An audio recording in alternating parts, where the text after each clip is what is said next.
किसी ने बड़े कमाल की बात कही है कि जीवन में पछतावा करना छोड़ो, कुछ ऐसा करो कि तुम्हें छोड़ने वाले पछताएं।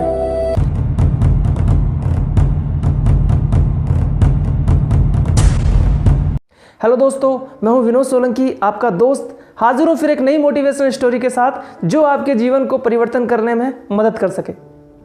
क्या आपको ऐसा लग रहा है कि आप सफलता नहीं पा रहे हैं, या आपको ऐसा लग रहा है कि परेशानियां ही परेशानियां आपके लाइफ में आ रही हैं?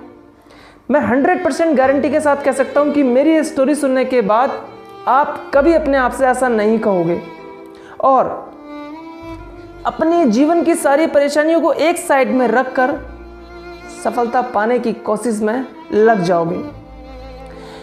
चारों ओर अंधेरा था, वहां पर एक ही कमरे में प्रकाशित हो रहा था। उस कमरे में 4 मोमबत्तियां जल रही थी और चारों मोमबत्तियां आपस में बातें कर रही थी। पहली मोमबत्ती अपने दुखी मन से बोली कि मैं शांति हूं, लेकिन जब भी दुनिया को देखती हूं, जब भी संसार में देखती हूं, तो मेरा मन दुखी हो जाता है, क्योंकि यहाँ पर धोखा, झूठ और फरेब ही फरेब है। ऐसे में मेरा मन या ऐसे में मेरा जीवन व्यापन नहीं हो सकता, ऐसे में बिल्कुल भी मैं नहीं रह सकती। इतना कहकर जो पहली मोमबत्ती होती है वो बुझ जाती है। दूसरी मोमबत्ती भी अपने मन की बात बोलने लगी। दूसरी मोमबत्ती बोली कि मैं विश्वास हूँ। मेरा मन भी बिल्कुल भी यहाँ पर नहीं लग रहा है।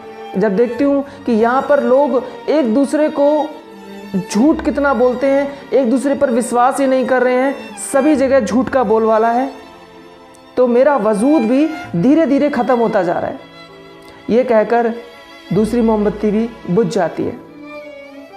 तीसरी मोमबत्ती भी दुखी मन से अपने मन की बात को कहने लगी। तीसरी मोमबत्ती बोली कि मैं प्रेम हूँ, हर पल हर किसी के लिए जल सकती हूँ, हर पल हर किसी के लिए मैं हमेशा खड़ी हूँ, लेकिन मैं देख रही हूँ कि किसी के पास भी मेरे लिए वक्त नहीं है। हर जगह स्वार्थ और हर जगह प्रेम की भावना ना होकर स्वार्थ की भावना ही फैलती जा रही है। ऐसे में मेरा रहना भी यहाँ पर ठीक नहीं होगा। ये कहकर तीसरी मोमबत्ती भी बुझ जाती है। जैसे ही तीसरी मोमबत्ती बुझती है दोस्तों, वैसे ही एक लड़का उस कमरे के अंदर एंट्री करता है। उस कमरे के अंदर जैसे ही उसने एंट्री करी और देखा कि मोमबत्तियाँ बुझ गई थीं, लड़का ये सब चीज़ देखकर बड़ा दुखी हो गया और दुखी मन से कहने लगा कि आपने तो मेरा बीच में ही साथ छोड़ दिया, आपने तो पूरे जलने का मुझसे वादा किया था। ये कहकर उसकी आंखों से आंसू आने लगे और वह रोने लगा। इतने में चौथी मोमबत्ती ने उस बच्चे को बोला कि तुम चिंता मत करो, मैं तुम्हारी आशा हूँ, तुम मेरी आग से बाकी मोमबत्तियों को जला दो, मैं तुम्हारे साथ हूँ। लड़का खुश हो गया और लड़का खुश होने के बाद उसने आशा के सहारे, आशा की लौ से, आशा की आग से उसने बाकी शांति, विश्वास और प्रेम को फिर से जला दिया। दोस्तों, हमारी लाइफ में भी ऐसा ही होता है।